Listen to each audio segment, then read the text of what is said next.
ইশারায় বুঝাইলেন রবের হুকুম।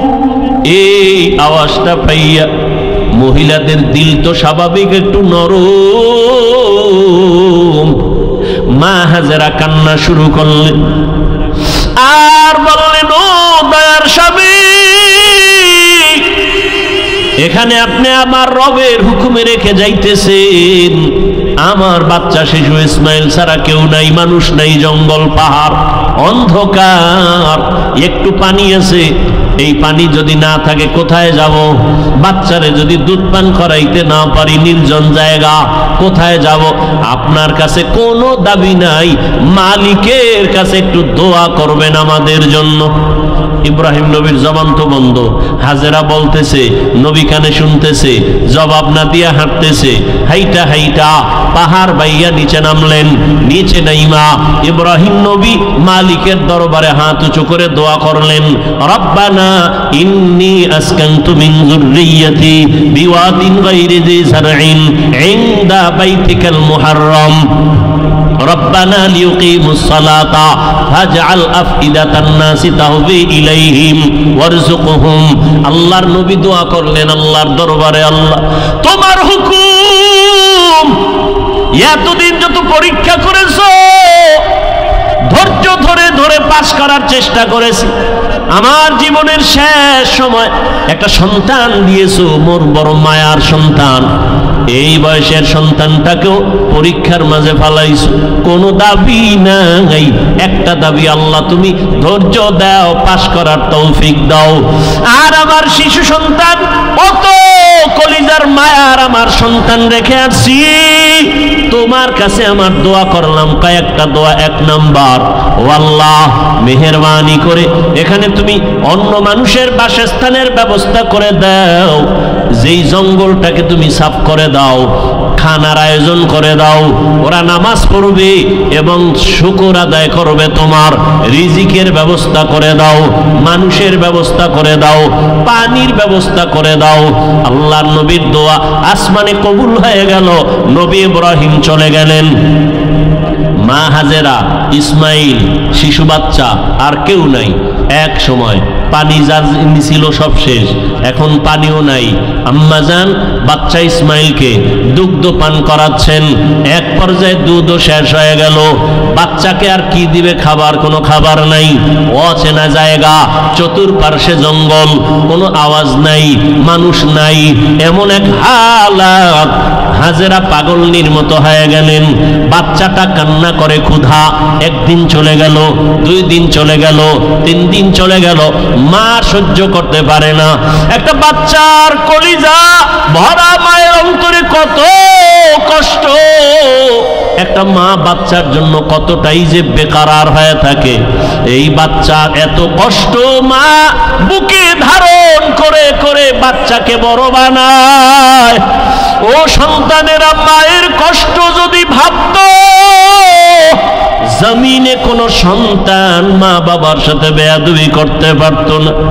মা এত কষ্ট করে করে আমাকে মানুষ বানাইছেন।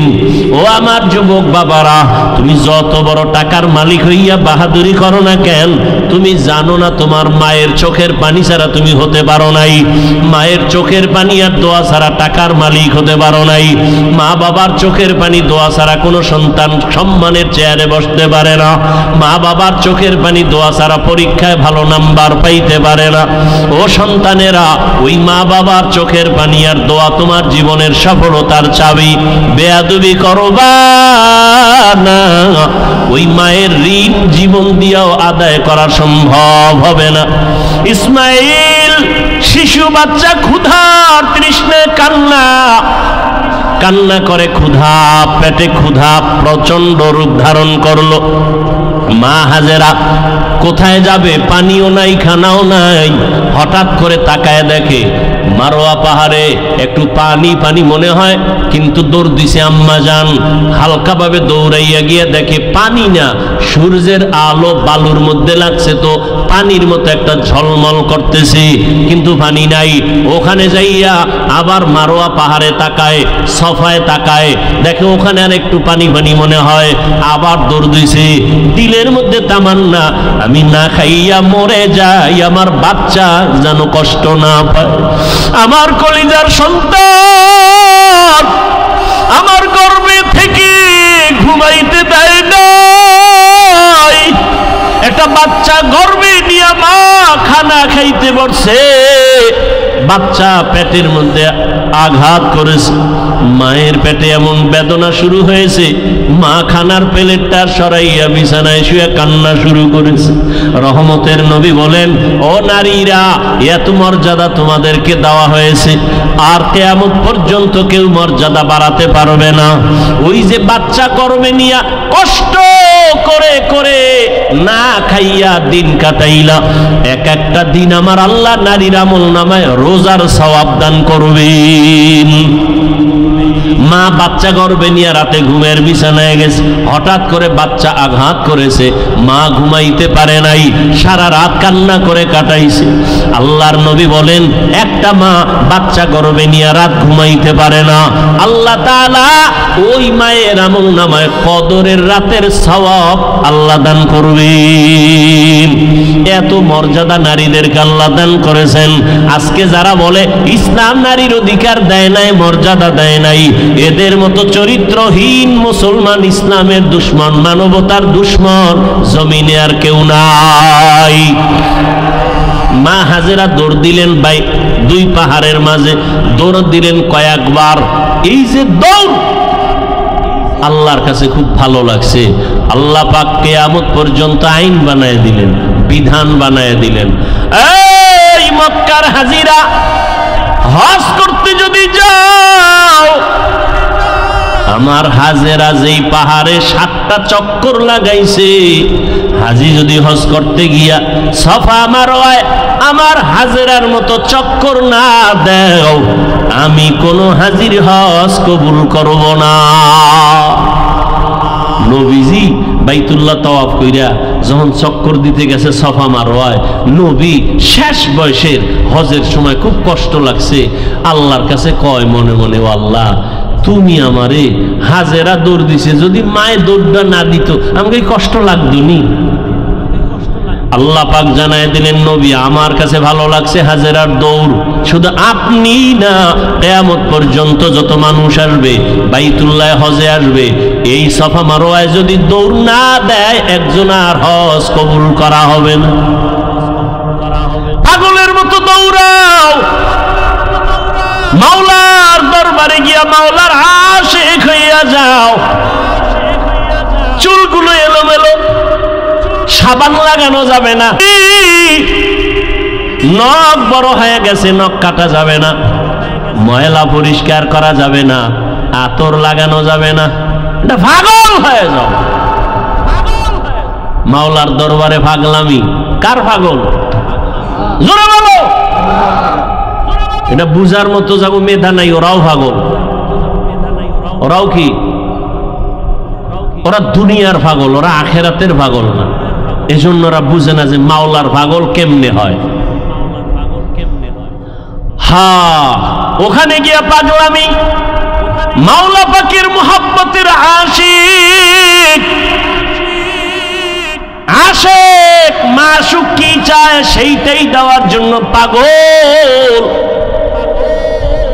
প্রেমিকা আমার কাছে কি চায়, প্রেমিকটা খুশি রাখার জন্য তাই করে। বন্ধু কোন রঙের জামা পরে, আমার ওই জামা লাগবে, তো বন্ধুর মোহাব্বত আরো বাড়বে।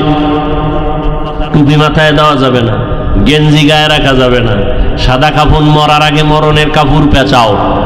এইবার সবার এক আওয়াজ, কে ফকির, কে ধনী, কে শিক্ষিত, কে অশিক্ষিত, সবার এক পোশাক, এক আওয়াজ, সব এক দরবারের ভিক্ষুক, সবার আওয়াজ এক, লাব্বাইক আল্লাহুম্মা লাব্বাইক, লাব্বাইক লা শারীকা লাক লাব্বাইক, ইন্নাল হামদা ওয়ান নি'মাতা লাকা ওয়াল মুলক লা শারীকা লাক। আপনাদের কষ্ট হয় মনে হয়,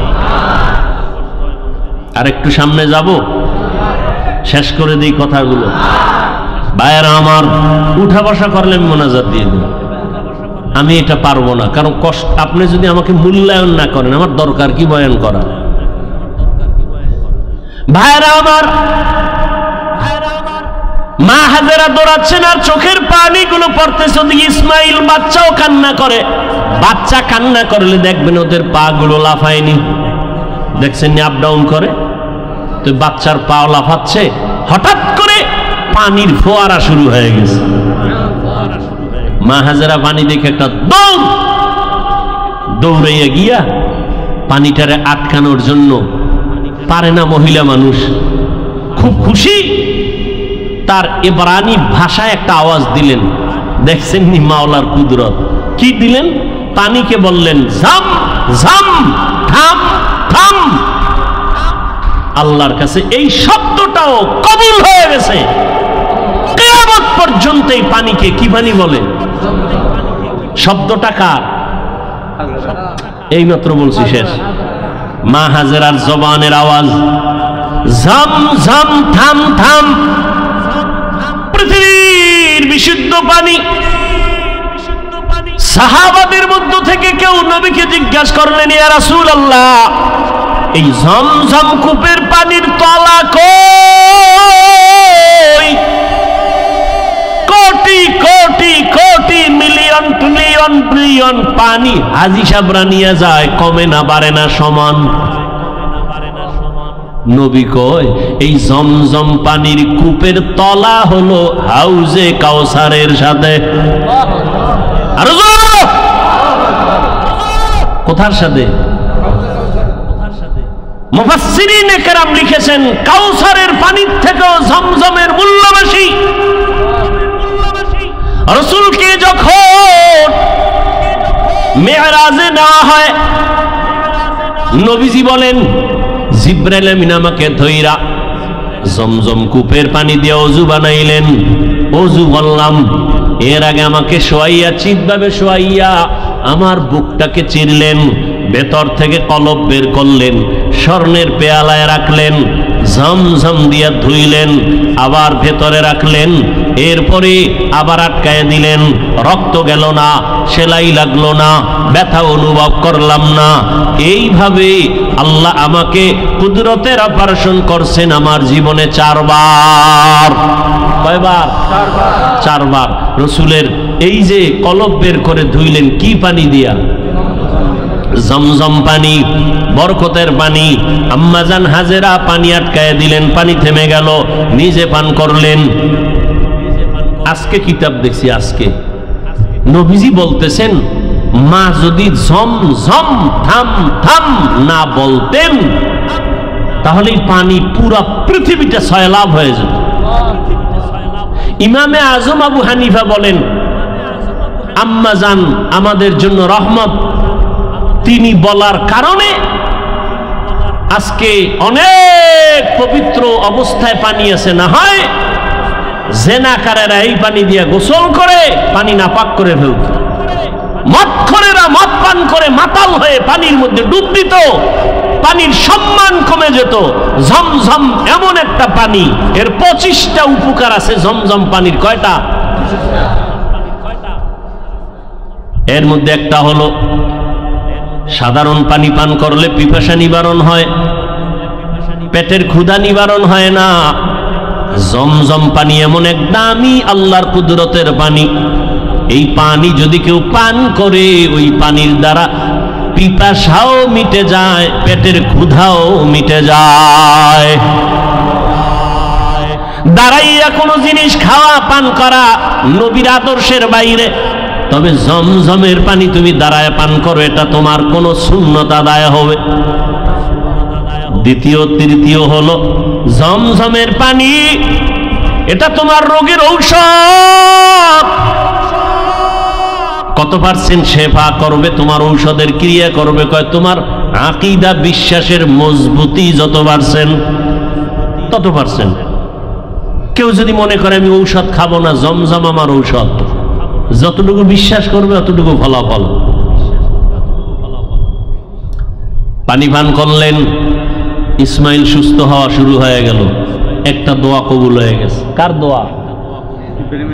ইব্রাহিম নবীর দোয়া। লোকজন আল্লাহ আইনা দিয়েও এক দোয়া করছেন। ব্যবসায়ীরা যাচ্ছে এলাকা দিয়ে, পানির প্রয়োজন, খুঁজতে খুঁজতে আইয়ে জমজমের কাছে হাজির। মালিককে? মহিলা, বাচ্চাওয়ালা। আমাকে একটু পানি দিবেননি? মা হাজেরা বলে দিব, বেশি দিব, যত লাগে তত নেন, শর্ত এখানে বাড়িঘর করেন, চাষাবাদ করেন, থাকেন। আবাদ শুরু হয়ে গেল। এবার আর এক দোয়া চাইছে ইব্রাহিম নবী, ওয়ারযুকহুম, রিজিকের ব্যবস্থা করেন। আল্লাহ পাক রব্বুল আলামিন জিব্রাইলের মাধ্যমে তায়েফের জমিনের কুদরতে আল্লাহ এক ফলের বাগান এনে দিলেন, যেই বাগানে 12 মাস ফল হবে, ফল হবে 12 মাস। আল্লাহ রিজিকের ব্যবস্থা করে দিলেন, মানুষজন বসবাস শুরু হয়ে গেল। এখন আর ওয়ান আবাদি এলাকা আবাদি হয়ে গেল, মানুষজনের অভাব নাই। কত আনন্দে জীবন যাপন করে। ইসমাইল বড় হতে হতে হতে হতে 6 বছর প্লাস হচ্ছে। ইব্রাহিম নবী এর মধ্যে একদিনও আর আসেন নাই। আল্লাহর পরীক্ষা দ্বিতীয়টা এবার আবার শুরু, কোরবানির। ওদিকে ঢুকবো। ইব্রাহিম নবী এই 6 বছরে আর আসেন নাই। ছেলে কেমন, কি মায়া, আল্লাহর পরীক্ষা কত কঠিন। ইব্রাহিম নবী এই জিলহজ মাস 8 তারিখ, 9 তারিখ, 10 তারিখ স্বপ্ন দেখা শুরু করলেন। তোমার কলিজার আপন জবাই করো আমার পথে, আমার নামে।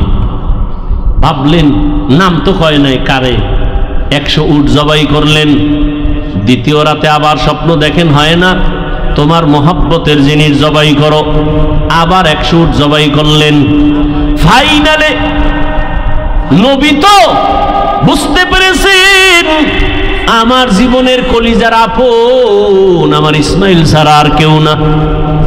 আল্লাহর হুকুম হয়ে গেছে, ইসমাইলকে জবাই করার জন্য বাবা এবার রেডি হয়ে গেলেন। একটা ছুরি আর একটা রশি গোপনে নিয়ে রওনা হলেন মক্কা নগরীতে ইসমাইলকে জবাই করার জন্য। কারো কাছে কিছু বলা যাবে না। এলাকায় গিয়া দেখে সেই এলাকা তো এখন আবাদি, সুন্দর বাড়িঘর, মানুষজন, মাঠে বাচ্চারা খেলতেছে। একটা ডাক দিয়ে কয়, এই এনি ইসমাইল আছেন? ইসমাইল? বাচ্চারা কয়, ইসমাইলকে বুঝলাম না। একজনে কয়, হ্যাঁ আমি চিনি। ইসমাইল কোথায়? ওরা বাড়ি আছে, নিকা আছে। ওই সবার বড় বড় ঘর, কিন্তু ইসমাইল যেই ঘরে থাকে একটা ছোট ঝুপড়ির মতো। ইব্রাহিম নবী যত কদম বাড়ায় কলিজাটা কেমন যেন ফেটে যাইতেছে, মায়া আর মায়া চুম্বকের মতো। আমার কলিজার আপন, এত আদরের সন্তানের এতদিন আমি পাই নাই। যত সামনে যায় তত ইব্রাহিমের কলিজাটা দুর্বল হয়ে যায়। ঘরের দরজায় ইসমাইলের পাইয়া ডাক দিছে, বাবা আসো। কিন্তু ইসমাইল চিনে নাই লোকটাকে। ঘরের মধ্যে দৌড় দিছে। আল্লাহর নবী সালাম দিলেন, আসসালামু আলাইকা ইয়া আহলাল বাইত।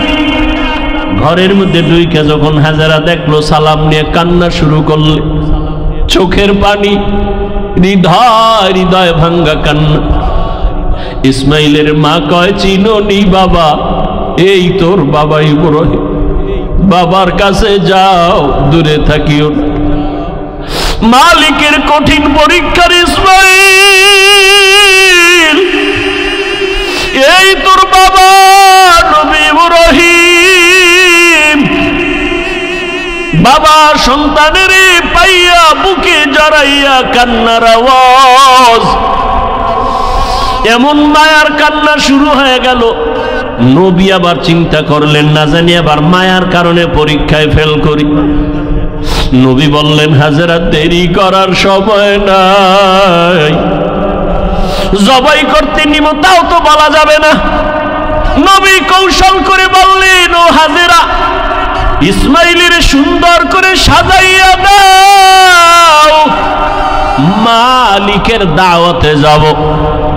মা হাজেরা তো ভাবছেন দুনিয়ার কোন মালিক দাওয়াত দিছে সেখানে যাবে। মা হাজেরা বুঝতে পারেন নাই যে আসল মালিক দাওয়াত দিয়েছে। মা হাজেরা এতটুকু বুঝা দুনিয়ার মালিকের দাওয়াতে যাবে, বাবার সাথে যাবে। মা বড় আনন্দিত হইয়া ইসমাইলের এমন সুন্দর করে সাজায় দিলেন। এবার ইসমাইলের নিয়া বাবা রওয়ানা। বাবা সামনে হাঁটে, ইসমাইল পেছনে পেছনে হাঁটে।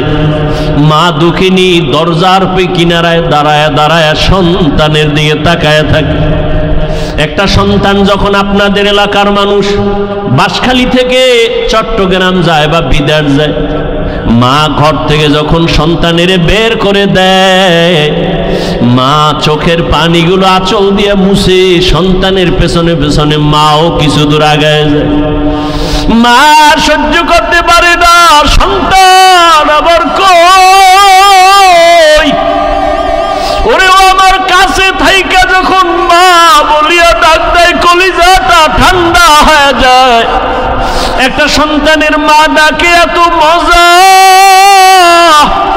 দুনিয়ার বাদশাহ যদি বানায় দেয় এত মজা পাওয়া যায় না। সন্তান যখন আম্মু বলে ডাক দেয়, মায়ের কলিজাটা ঠান্ডা হয়ে যায়। মা হাজেরা ইসমাইলের বিদায় দিয়া তাকায় তাকায় কান্না করে। ইব্রাহিম নবী পিছনে তাকায় না, তাকাইলে মায়ার কারণে পরীক্ষায় পাশ করা যাবে না। ইসমাইলও আনন্দে আনন্দে যখন বের হয়ে যাচ্ছে, শয়তানের মাথা গরম হয়ে গেল। এই পরীক্ষায় যদি ইব্রাহিম পাশ করে দুনিয়াওয়ালারা বহু বিধর্মী মুসলমান হবে। কেমনে পরীক্ষায় ফেল করানো যায়? হাজেরাকে একটু ধোকা দেই। হাজেরারে গিয়া ধোকা দিয়ে কয়, হাজেরা ইসমাইলের কোথায় ছাড়লা? কয় মালিকের দাওয়াতে গেছে।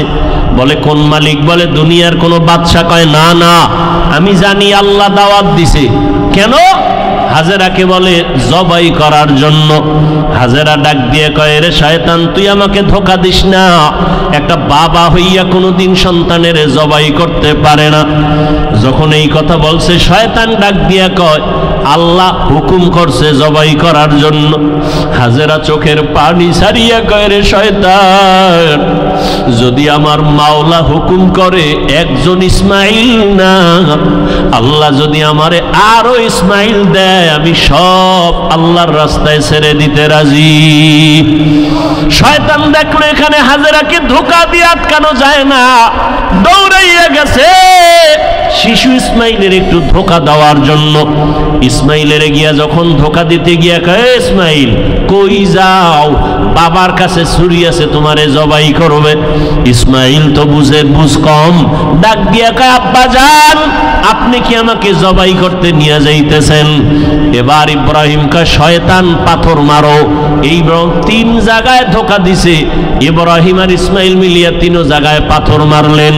আল্লাহ তাআলা আইন করে দিলেন, আমার ইসমাইলের কথা কাজটা আমার কাছে ভালো লাগছে। ইব্রাহিমের এই কাজ কিয়ামত পর্যন্ত স্মৃতি হয়ে থাকবে মুসলমানের কাছে। আজকে যেই তিন জায়গায় ইসমাইল আর ইব্রাহিম পাথর মেরেছেন, ওই তিন জায়গায় পিলার করা আছে। ও হাজিরা, তোমরা হজ করতে গিয়া ওই তিন জায়গায় যদি পাথর না মারো, তোমাদের একজন আর হজও কবুল হবে না। এবার নিতে নিতে ইসমাইলকে নিয়া মিনা বাজারে হাজিরা এখন যেখানে কোরবানি দেয়, ইসমাইলের যেই জায়গায় কোরবানি দিছেন ওই জায়গায় ইব্রাহিম নবী ইসমাইলের নিয়া এবার চিন্তা করলেন, আল্লাহ আমারে কেমন সন্তান দিলেন, একটু পরীক্ষা কইরা দেখি। এবার সন্তানকে বাবা বলতেছেন, ফালাম্মা বালাগা মাআহু সায়া ক্বালা ইয়া বুনাইয়া ইন্নী আরা ফিল মানামি আন্নী আযবাহুকা ফানজুর মাযা তারা। ও বাবা, আমি স্বপ্নে দেখলাম তোমাকে জবাই করতেছি, বলো বাবা তোমার কি মতামত বলো। ইব্রাহিম নবী কথাটা বলা মাত্রই সাথে সাথে সেকেন্ডের মধ্যে সন্তান ইসমাইল জবাব দিয়ে দিলেন, ইয়া আবাতি ফআল মা তুমার সাতাজিদুনি ইনশাআল্লাহু মিনাস সাবিরিন। আব্বাজান, দ্রুত আমাকে আল্লাহর হুকুম মতো জবাই করেন, ইনশাআল্লাহ আমাকে আপনি ধৈর্য ধারণকারীদের মধ্যেই পাবেন। আব্বাজান, আমাকে দ্রুত জবাই করেন, দেরি করলে আবার বুঝি আল্লাহ হুকুমটা ফিরায় নিবে, কপাল পুড়ে যাবে। একটা সন্তান বাবার সামনে কতটা বিনয়ী হইয়া বাবার ইজ্জত রক্ষার জন্য আল্লাহর মোহাব্বতের বন্ধনে নিজেকে পেশ করে দিলেন। তবে ইতিহাসবিদরা লেখেন, ইসমাইল একটু কান্না করে বলছেন, বাবাজান, আপনি যদি এই কথাটা আমাকে একটু বাড়ি বসিয়া বলতেন, আমি আমার দক্ষিণী মায়ের থেকে একটু চির বিদায় নিয়ে আসতাম। কারণ 6টা বছর আমার মা আমার এত কষ্ট করে লালন পালন করে বড় বানাইছে। এই 6টা বছর পানি নাই, খানা নাই, আপনিও এসে দেখেন নাই। আমার মা আমার মুখে জিহ্বা দিয়ে আমার পেটের ক্ষুধা নিবারণ করেছে। আমার মা পাগলনির মতো দৌড়াদৌড়ি করেছে। ও আব্বাজান, বাড়ির মধ্যে বসে যদি বলতেন আমি একটু মায়ের থেকে বিদায় নিয়ে আসতাম, পারি নাই, দুঃখ নাই বাবা, আমাকে এখানে জবাই করিয়া আমার রক্তমাখা পোশাকটা মায়ের কাছে নিয়ে যাবেন। আম্মা জান আমাকে না দেখে যদি বলে আমার ইসমাইল কই, আপনি আব্বা রাগ করে আমার মাকে কিছু বলবেন না, আমার আম্মা জানকে একটু সান্ত্বনা দিয়া বলবেন ইসমাইল সালাম জানাইছে, আল্লাহ যদি কবুল করে হাসরের ময়দানে মোলাকাত হয়ে যাবে। আব্বা জান, আর আপনার কাছে দাবি, আমাকে জবাই করার আগে আপনি আমার হাত পাও রশি দিয়ে বাঁধেন, কারণ জবাই করতে গিয়া আমার হাতে পায়ে নড়াচড়া যদি আপনার শরীরে লাগে বেয়াদবি হবে, আল্লাহ বেজার হয়ে যাবে। আব্বা জান, আপনি কাপড় দিয়ে আপনার চক্ষু দুইটা বেঁধে নেন, কারণ জবাই করার সময়, ছুরি চালানোর সময় আমার চেহারায় যদি আপনার নজর লাগে, মায়ার কারণে আপনি জবাই করতে পারবেন না, আল্লাহ বেজার হয়ে যাবে। আব্বা জান, আমি শুয়া পড়লাম, তাড়াতাড়ি আমার গলায় ছুরি চালান। ইব্রাহিম নবী ইসমাইলের শোয়াইয়া যখন ছুরিটা চালাইতে চায়, আমার মাওলার কুদরতি অন্তরে এত মায়া, আমার আল্লাহ ডাক দিয়ে কয়, রে ছুরি, আমার ইসমাইলের একটা পশমের ক্ষতিও যেন তোমার দ্বারা না হয়। আল্লাহর হুকুমে ছুরি কোনো কার্যকারিতা করে না, একটা পশমও কাটে না। ইব্রাহিম নবী এবার পাথরের উপরে আঘাত করলেন, ছুরি দিয়া পাথরটা আলাদা হয়ে গেল। ইসমাইলের ডাক দিয়ে কয়, বাবা এইবার ফাইনাল রেডি হও, তোমার জবাই করার সময় রক্ত আমার হাতে না লাগা পর্যন্ত ছুরি চালাইতেই থাকবো, না হয় আমি ছুরি চালানো বন্ধ করব না। এবার ইসমাইলকে শেষবারের মতো শোয়াইয়া ছুরি যখন চালাবে, রক্ত হাতে না লাগা পর্যন্ত ছুরি চালানো বন্ধ করবে না বলিয়া ইব্রাহিম নবী নিয়ত করে ফেললেন। ইসমাইলকে শোয়াইয়া দিলেন, আর যখন ছুরি চালাবে, আল্লাহ পাক রব্বুল আলামিনের কুদরতি অন্তরে এত মায়া, জিবরাইলের ডাক দিয়ে কয়, জিবরাইল, আমার ইব্রাহিমের ওয়াদা, এমন ত্যাগ আর নিয়ত যে রক্ত না লাগা পর্যন্ত ছুরি চালানো বন্ধ করবে না। আমি তো ইসমাইলের জবাই চাই না, আমি চাই আমার হুকুমের জন্য কতটুকু তারা ত্যাগ স্বীকার করলো। আমার মোহাব্বতের পরীক্ষা চাইছি, আমি ইসমাইলের জবাই চাই নাই। আমার হুকুম মতো প্রশ্ন ছাড়া যখন তারা দুজনে রেডি হয়ে গেল, আমার পরীক্ষা হয়ে গেছে, আর লাগবে না। ইসমাইলের জবাই করার আগে, ছুরির নিচে দেওয়ার আগে, জান্নাতি একটা দুম্বা নিয়ে যাও, ইসমাইলের সরাইয়া জান্নাতি দুম্বাটা যখন ছুরির নিচে দিয়া দাও। ইব্রাহিম নবী ছুরি চালায়, জিব্রাইল আমিন দুম্বা নিয়ে রওয়ানা। দেখতেছে আমি যাইতে না যাইতেই মনে হয় ছুরির নিচে ইসমাইল জবাই হয়ে যাবে। জিব্রাইল আমিন আসমান থেকে একটা আওয়াজ দিছে, আল্লাহু আকবার, আল্লাহু আকবার। ইব্রাহিম নবী তাকাইছেন, তিনিও ডাক দিয়েছেন আল্লাহু আকবার, আল্লাহু আকবার। এইবার ইসমাইল আওয়াজ দিলেন লা ইলাহা ইল্লাল্লাহ। এইভাবে আওয়াজ দিয়া ইব্রাহিম নবী যখন চক্ষু খুইলা দেখেন রক্ত হাতে লাগছে, ছুরিটাও ছাড়লেন। যখন তাকায়া দেখে খুশি মনে ইসমাইল বুঝি কোরবানি হয়ে গেল, কিন্তু না, দেখে একটা অপরিচিত জন্তু জবাই হয়ে গেল। ইসমাইল পাশে সুন্দরভাবে দাঁড়ানো। বাবা আবার বুঝি ভয় পেয়ে গেলেন, ও ইসমাইল, আল্লাহ বুঝি আমার কোরবানি কবুল করবেন না, আর একবার চেষ্টা করি। সাথে সাথে ওহী নাজিল হয়ে গেল। আল্লাহ কয় ওয়ানাদাইনাহু আইয়া ইব্রাহিম কদ সাদ্দাকতার রুইয়া ইন্না কাযালিকা নাজজিল মুহসিনিন। ইব্রাহিম তুমি আমার পরীক্ষায় পাশ করছো। হাজেরা কাঁদতেছে ইসমাইলের জন্য, জলদি করে যাও। বলে আসো মালিকের দাওয়াতে যাই। মালিকের থেকে কি হাদিয়া নিবা? আমার পক্ষ থেকে দুম্বার গোশত হাদিয়া দিয়া দিলাম। ওয়াফাদাইনাহু বিযিবহিন আযীম, আমার পক্ষ থেকে হাদিয়া দিলাম এই জবাই করা দুম্বার গোশত। ইসমাইলের নিয়ে যাও, ইসমাইলের হাজেরার কোলে ফিরায়া দাও, আর মালিকের পক্ষ থেকে দুম্বা হাদিয়া পৌঁছাইয়া দাও। আল্লাহ তাআলা বলেন, ও দুনিয়ার মানুষ, ইব্রাহিমের কোরবানির ত্যাগ তোমার থেকেও চাই। ও মুমিন, এই ত্যাগ স্বীকার করতে গিয়া তোমার থেকে রক্ত চাই না, গোশত চাই না, আমি চাই তোমার অন্তরের ত্যাগ আর মুহাব্বত আর তাকওয়া। লা ইয়ানালাল্লাহু লুহুমুহা ওয়ালা দিমাউহা ওয়ালাকিন ইয়ানালুহুত তাকওয়া মিনকুম। ও আমার যুবক বাবারা, ও পর্দার আড়ালের মা বোনেরা, ও বৃদ্ধ বাবাজি, আমার আল্লাহর পরীক্ষায় পাশ করিয়া জান্নাত পাওয়ার জন্য একজনের চেষ্টায় হবে না। হাজেরার যেমন চেষ্টা, ইসমাইলের তেমন চেষ্টা, নবী ইব্রাহিমের তেমন চেষ্টা। একটা ঘরের ভেতরে একটা জান্নাতি পরিবেশ তৈরি করতে হলে বাবারও এক মন হতে হবে, স্ত্রীকেও এক মনওয়ালা হতে হবে, সন্তানেরও মতামত এক থাকতে হবে। স্বামী আর স্ত্রীর মন আর মতামত যখন এক হবে, সন্তানের মতামত যখন মা বাবার মতের সাথে মিলিয়ে যাবে, ওই সন্তান ওই সংসারে শান্তি আসবে, আল্লাহ রহমতের বাড়ি দ্বারা বর্ষণ করতে থাকবেন। ও আমার যুবক বাবারা, ও পর্দার আড়ালের মা বোনেরা, আম্মাজান হাজেরা যদি নিজের থেকে সহযোগিতা না করতেন, ইব্রাহিম নবী পাশ করতে পারতেন না। ইসমাইলও যদি বাবার কথায় একমত না হইতেন, পরীক্ষায় পাশ করা যাইত না। অতএব যারা মা আছেন, আপনার সন্তানটাকে আপনি ডাক্তার বানাবেন, ইঞ্জিনিয়ার বানাবেন, তবে আদর্শবান বানায় যান, বেয়াদব যেন না হয়। সন্তান কখনো যেন আচরণ দিয়া আপনাদের কষ্ট না দেয়, সন্তানের আচরণে যেন শিক্ষক কষ্ট না পায়, সন্তানের আচরণে আলেম ওলামা মুরব্বীরা যেন কষ্ট না পায়।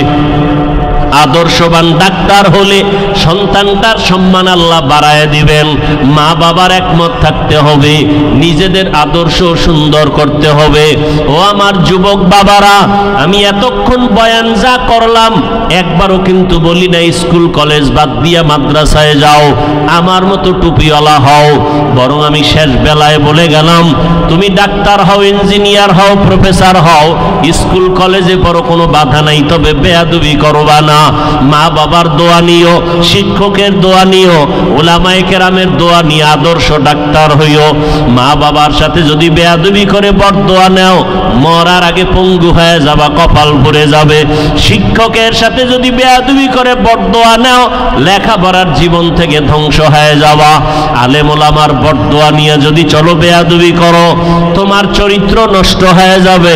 এই তিন জায়গার দোয়া নিয়ে চলিয়া ডাক্তার হও, জীবন সফল সফলতার দরজা খুলে দিবে। তুমি ইঞ্জিনিয়ার হলো, তুমি সফল ইঞ্জিনিয়ার হবা, দুনিয়ার সবাই তোমাকে মোহাব্বত করবে, সম্মান করবে। ও আম্মা জানেরা, আপনার মতো কত মা এখনো আছে আদর্শবান, স্বামীর মাল হেফাজত করেন, মোবাইলে সময় নষ্ট করে না, সন্তানগুলোকে আদর্শওয়ালা বানানোর চেষ্টা করে, স্বামীর মাল হেফাজত করে, 5 ওয়াক্ত নামাজ পড়ে, পর্দা করে। আম্মা জানেরা, আপনারা কেন পারবেন না? এখনো সময় আছে, তওবা করে নেন। ও আমার যুবক বাবারা, তোমার মতো কত যুবক স্কুল কলেজে পড়ে নামাজ ছাড়ে না। মনটাকে প্রশ্ন করো, তুমি কেন পারো না রে বাবা? তোমার কপালে কার বরদোয়া লাগছে? এখনো সময় আছে, তওবা করো। তোমার মতো যুবক RAB, army, police, BDR, OC, DC SP 5 ওয়াক্ত নামাজির অভাব নাই। বলো তুমি কেন পারবা না? এখনো সময় আছে, তওবা করে নাও। মনে মনে আল্লাহকে বলো, আল্লাহ, দুনিয়ার রং তামাশায় পড়িয়া, মনের খাহেশ মিটাইয়া, মনের শখ মিটাইয়া কত গুনাহ করেছি। মনে চাইছে নামাজ পড়বো না, পড়ি নাই। মনে চাইছে দাড়ি কাটবো, কেটে ফেলেছি। মনে চাইছে পার্কে যাব, পার্কে চলে গেছি। ও আল্লাহ, শখে শখে গুনাহ করে ফেলেছি। আর কত শখ করিয়া গুনাহ করব? কোন দিন মরণ হবে জানা নাই। কত যুবক রাস্তায় গাড়ি চালায়, নামাজ বাদ দেয় না। আবার হঠাৎ করে কত যুবক বুকে ব্যথা উঠা মরিয়া যায়। আজকে থেকে তওবা করলাম, আর নামাজ ছাড়বো না, বেপরদায় চলবো না, মা বাবাকে কষ্ট দিব না। ওলামায়ে কেরামের দোয়া পরামর্শ নিয়া, শিক্ষকের দোয়া নিয়া, মা বাবার দোয়া নিয়া, নবীজির আদর্শ মতে চলবো। তওবা করার মতো যদি কারো অন্তর তৈরি হয়, মুনাফিকি যদি না থাকে, খাঁটি তওবার নিয়তে দুটো হাত আল্লাহকে দেখাইয়া দাও। আয় আল্লাহ, হাতগুলো কবুল করে নেন, তওবা কবুল করে নেন, আদর্শওয়ালা মানুষ বানায় দেন, নবীর আদর্শে চলার তৌফিক দান করেন, মা বাবার দোয়া নেওয়ার তৌফিক দান করেন, শিক্ষকের দোয়া নিয়া, উলামায়ে কেরামের দোয়া নিয়া চলার তৌফিক দান করেন। আমিন।